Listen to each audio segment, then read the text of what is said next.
What's up, everybody? Welcome back to another episode of Bodacious Rant with Bern and Rye. Hope everybody's doing good. Hope everybody's feeling the force. And what we're talking about is the latest series from Disney Plus to grace us with our presence and our screens. And that is the latest story in Star Wars, which is The Acolyte, starring Amanda Steinberg, Carrie-Anne Moss from like the Matrix movies, Daphne Keane from Logan and His Dark Materials, jung-jae from Squid Games on Netflix, if any of you guys watched that, Charlie Barnett from one of the shows that Bern watches, I believe it's The Good Place, and a slew of other good actors. This is going to be a spoiler review though, so we'll give our thoughts in just a minute, our rantings as you will, and then for those of you who have watched it, stay the rest of the time. If not, come on back and join us with the spoilers. We'd love for you guys to keep watching it and just kind of join in us on that one. So this story briefly takes place 100 years before the events of the Star Wars saga, the Skywalker saga happened, so before Phantom Menace, in which the Jedi are hunting an assassin that's killing off their own, and they kind of are learning more about themselves and the other side of the Force to a certain extent. And Amanda Steinberg, her character is just kind of stuck in the middle, or her characters really. I'm not going to get too much into it aside from that. With all that, and while I do appreciate the diversity, the character design for some of them, the action is 5 out of 5. Overall, this series I felt like was a little too familiar and just very unbalanced. Like, it didn't know what it wanted to say about these characters or the world of Star Wars. It didn't really expand on anything, to be honest. So I'm going to give this a 3 out of 5. Definitely very enjoyable to watch. I still recommend it if you're a Star Wars fan, but it won't make or break you. Like, you don't have to be a Star Wars fan. You don't have to watch this and consider yourself a Star Wars fan. So yeah, 3 out of 5 for me. Mm-hmm. Yeah, so this show is a little bit of a mixed bag for me as well. I certainly liked it more than I disliked it. It reminds me a lot of the prequels in the sense that the show plays around with a lot of really big, really interesting, really cool ideas in terms of the era that it's in, the philosophical questions of the Jedi and them as like an organization at the height of their power. I thought was interesting. The conversations about the Force and Force users and sort of like how we think of the users of the Force. I thought was interesting. And sort of like the seduction of the dark side, I thought was the really cool thing to see in this series. And I thought a lot of the characters on the surface were also like pretty interesting in what they were trying to tackle. Where I think it also is like the prequels is in the sense that the execution of all those ideas isn't always the best. It's a little bit inconsistent. There are moments where it's really good, and there are moments that sort of leave you scratching your head with like how sort of like characters sort of play out their arcs and their motivations seemingly flopping all over the place. But overall, I like I said, I did like it more than I didn't. Yeah, this one is going to be a 3 out of 5 for me. A lot of really cool things to walk away from, and a lot of things that left me wanting a little bit more at the end of the day. But yeah, I thought jung-jae was a big standout. I thought Manny Jacinto was also a standout, and Amanda Steinberg to a certain extent, and everyone else just kind of fell into the same pot of just being good overall. So yeah, this isn't the thing that's gonna break Star Wars or anything like that, but it doesn't seem like it's also hasn't done enough to also push Star Wars forward in the sense. Yeah, that's very fair. I think you said it perfectly. It doesn't break it, but doesn't make it better either. But okay, we're gonna get into the spoilers now. So like I said, if you haven't seen all of it, come on back when you have, just because we don't want to ruin anything for you. But for those of you who have seen it, let's get into it, shall we? So yeah, with speaking of flip-flopping, I think the two biggest offenders of that were Amanda Steinberg's character and Soul. Like, while I loved both of them, I think their acting was fine. It's like for jung-jae to really learn English for this role, I that's the utmost respect. That's very difficult to do. So I give him a lot of props for that. But it's like both their characters, like, given that Amanda Steinberg's a little bit different because she essentially plays two halves of herself in the forms of Osha and May, where they're twin sisters, but then they're not because they were created and split in half essentially. That kind of made sense to a certain extent with their motivations and some of their stuff. But yeah, it was Soul. It was just that like I thought he was like Qui-Gon Jinn, where he's very compassionate with the Force and everything like that, with like those around him. But then it really just becomes a matter of like, he's not completely like innocent or like a hero. He's definitely very corruptible with his emotions to a certain extent. Not like dark side corruptible, but he's not perfect. Like he didn't necessarily learn from his mistakes here and there. So that's why I thought about those characters for me. Yeah, for Soul, that again, that was one of those things where the idea was a lot more interesting than the execution of it. That was a character that did feel inconsistent at times, but really in sort of the moment to moment motivations, where the character would say one thing and then kind of do almost the complete opposite. But the idea, of, like you said, this sort of, well, we come into it thinking of as a Qui-Gon Jinn type character, someone with a little bit more of a nuanced understanding of what the light side of the Force is, and having a little bit more in touch with their emotions, and like being able to sort of like have that and like balance that without delving into the dark side and letting those sort of thoughts and feelings sort of take you there, was interesting to see that. We see why the Jedi sort of refuse the attachments. We see it in like that his character sort of the example for why they stay away from those things, because yeah, we think that he has like his stuff together, but really he doesn't. Like he makes a lot of mistakes because of the feelings and the emotional attachments that he does have. So being able to see that and see that in this character was really interesting. Coming into it thinking he's one thing, but then as the series goes on and our understanding of him changes, that it's like, oh no, like this character, although well intentioned, has made a series of mistakes that not only affect him but the people around him too, in a snowballing fashion of where things just sort of get away from him. So that sort of idea for this character was really really cool, and I thought was well performed by jung-jae. Again, it's just the sort of the moment to moment aspects of it that. Where the character does one thing, like he's like, oh, I want to save May. I want to show the Jedi that this is what these witches were doing on Brendok with this virgins. This is the evidence I need to prove this fact. But then only a second before you were also trying to kill her. It's like, okay, well, what are we doing here with your character and the motivations? And you're saying one thing, but you're doing another thing. But overall, the idea of the character was super interesting to me. And similarly with the May and Osha characters, I thought the idea of them was really cool. But these two beings who are essentially the same persons. It's a really cool thought to have, and something new in this Star Wars universe. But again, where the execution sort of lets it down, where I think they give Osha a lot more interesting things to do, and I think Amanda Stenberg has a little bit more room in the performance to act out and show her skills with the Osha character. But it feels like May is just so more of like a plot device. She's just kind of driving things forward for everyone else to sort of have their arcs, and it feels like by the end of it, like she hasn't really accomplished anything or really changed much in terms of the broader story. Obviously, her relationship with Osha does change to a certain extent, but it doesn't feel like she leaves having been changed by this whole experience. So that was a little bit disappointing. Seeing that her character was kind of left shortchanged by the entirety of it. But again, I did like what they did with the Osha character. Yeah, like Osha they definitely gave her a lot more room to play with.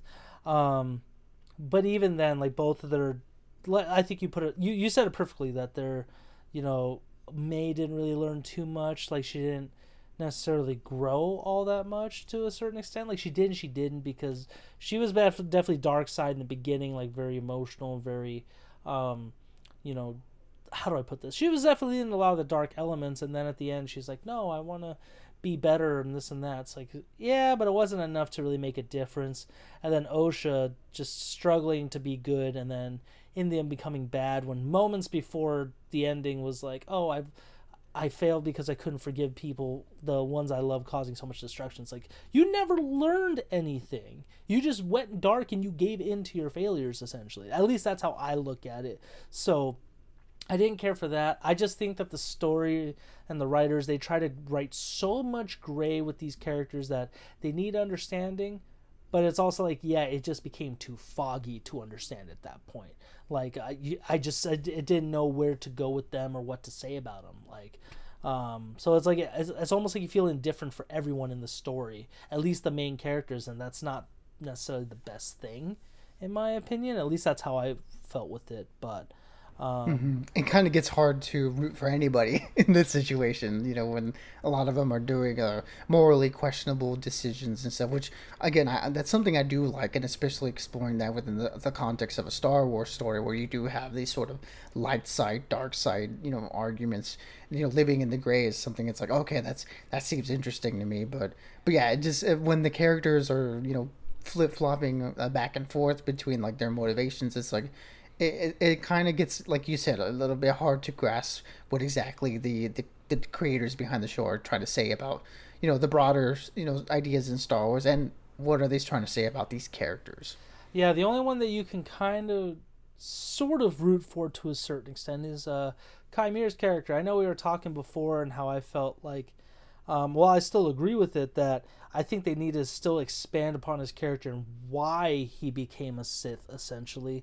I think, yeah, he definitely, I think he was pretty consistent throughout the entire thing, and that's good for a villain. But then, even then, the way they went about it was like, he's not necessarily a villain. He just chose to be a Sith. It's like, so what does that mean? And like, how did he get to that point? Like, we kind of know that Master Vanestra, who was also that actor I knew I recognized. She was in Werewolf Werewolf Moon. I forgot. It was a comedy with the chick from the AT&T's commercials and stuff. It doesn't matter.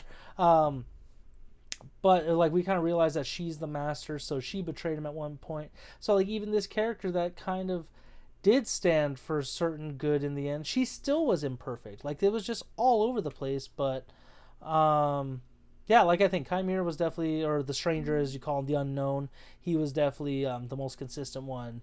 And yeah, like, I didn't really have too many complaints about him. I will say the character design for basically almost everyone except for Yord, unfortunately, it was just the hair. Everybody else, it was a nice look for the Jedi. Amanda Seinberg's, like, Osha and May's character, how they're so starkly different, but they're still very similar in a way. Especially, I feel like the last episode with their two looks, that the Jedi pilot look and then the Sith robes, very harkening back to like Return of the Jedi, Empire Strikes Back. So, and Kymir's helmet, it grew on me. It felt very anime inspired, which isn't a bad thing. But at first I was like, oh, it's another Darth Vader, Kylo Ren ripoff. But it was familiar, but still felt very different enough to separate himself. So very well done. And his lightsabers were dope. Yeah, I think Kymir was the biggest thing that worked for me in this series, and yeah, like you, I thought, okay, seeing him at first, it's like, I see what they're doing. It's like, like you mentioned, the Kylo Ren sort of rip off type of thing. But as the series went, I loved how they sort of like expanded on that character, and just everything about it. Manny Jacinto's performance, I thought was really great. Like, I like how he straddled that line of like charismatic but a little bit mysterious, in the sense where it's like, you want to trust the guy, but that you feel like you'd always have a knife behind your back, sort of thing. And just his interactions with May, and seeing the process of the seduction to the sorry, not May, Osha. More so, we do see a little bit with May in the beginning, but for the majority of the season, we got to see him interact with Osha and sort of seduce her to the dark side. I thought was really interesting to see. That was great.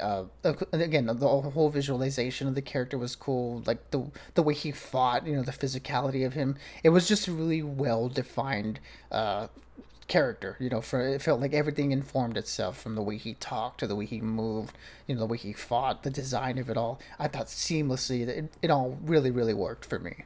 Yeah, and speaking of the action, I thought it was nice. I think this show definitely had some of the best action in all of Star Wars, where not only did we get some hand-to-hand kung fu action with with May's, Osha's character, even Carrie-Anne Moss's Andretta, I believe. I forgot her character name. I apologize. Indara. Yeah. Andara, thank you.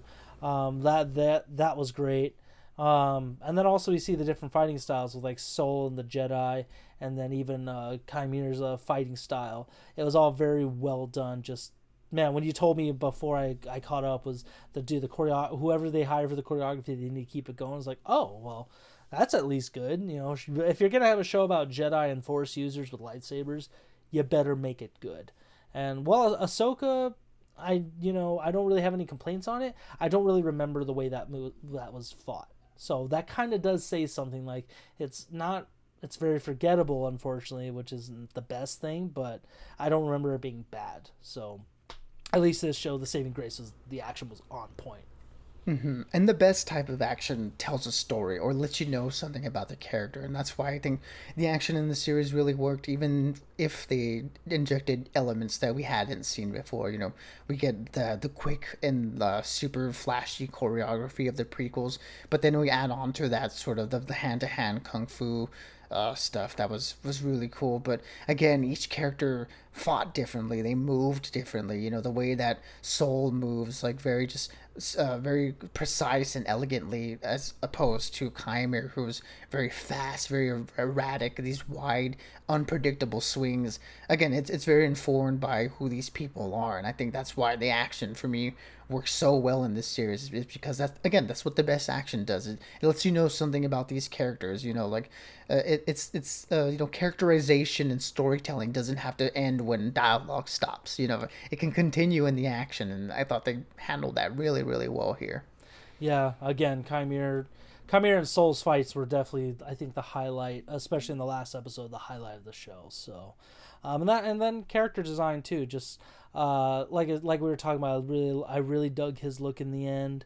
Soul's look, while it was very simple and very similar to the rest of the Jedi, it's the simple idea of his like gloves with some plating on them just definitely gave that warrior like monk kind of feel to it. So I thought that was really cool. Like I said, man, Osha's looks throughout the show spot on, and Daphne Keene I think had some amazing makeup with, given it was just all like a lot of just white on there, the hair, the horns, all that stuff. It definitely transformed her from like X-23 into a completely different character. So, yeah, I mean, and then also not only character design, I did like some of the cameos that. Mainly, not only did we get to see a live action Wookiee, which had some cool moments in it, we got to finally see Darth Plagueis, the infamous Sith Lord who trained, Emperor Palpatine, which he kind of doesn't openly say, but he does hint at it in Revenge of the Sith, and that also it harkens. But even though I really liked it, it's stuff like that, like how you can create life or influence the midichlorians to create life and all this stuff, and how I talk about the looks were reminiscent of Empire Strikes Back and Return of the Jedi. Too many elements just felt way too familiar to feel on their own. So that was my biggest complaint with it all. But other than that, like I said, definitely solid show, definitely great design. If they are making a season 2, I'm not 1,000% sure if they greenlit it. I definitely would like to see more, but I would want them to keep taking risks, explore completely different characters and different parts of the galaxy. So that's all I got to really say for it.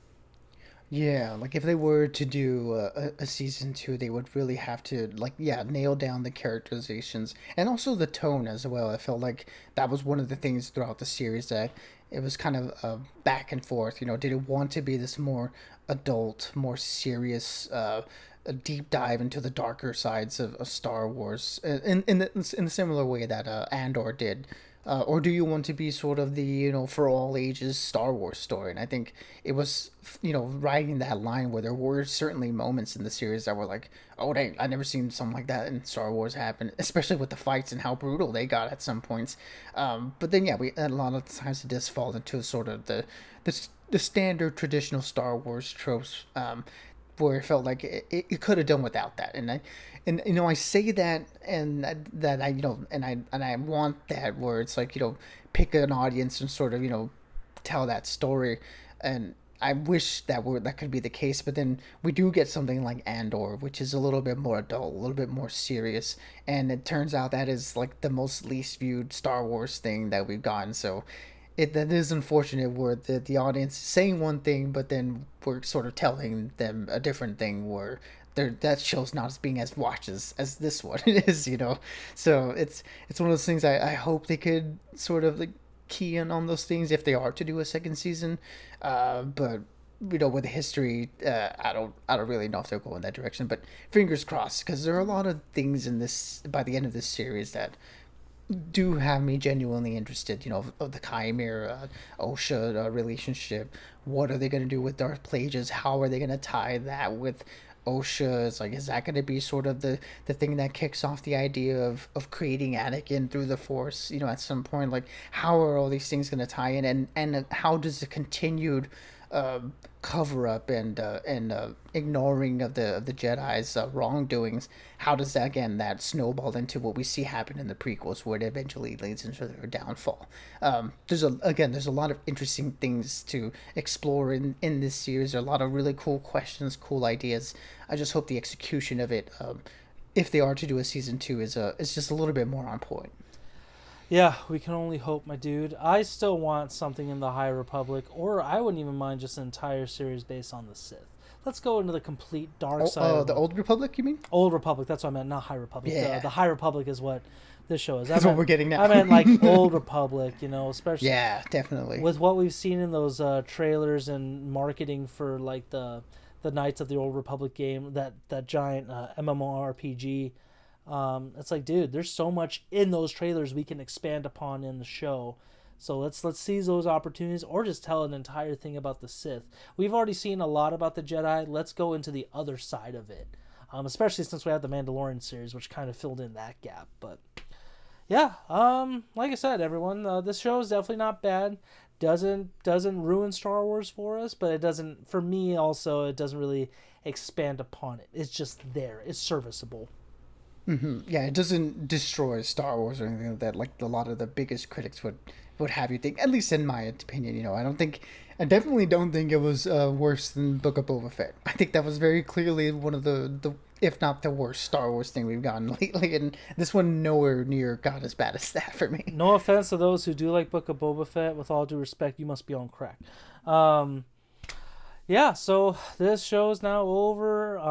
The Boys is ending this week, and House of the Dragon's getting close to it in the next couple weeks. So the summer's wrapping up, unfortunately. But you know, again, the holiday season, we're definitely gonna have some Oscar movies and stuff coming out. We got more horror coming out too. So it's been a great year for that. But until next time, everyone, just stay bodacious and keep on ranting for us.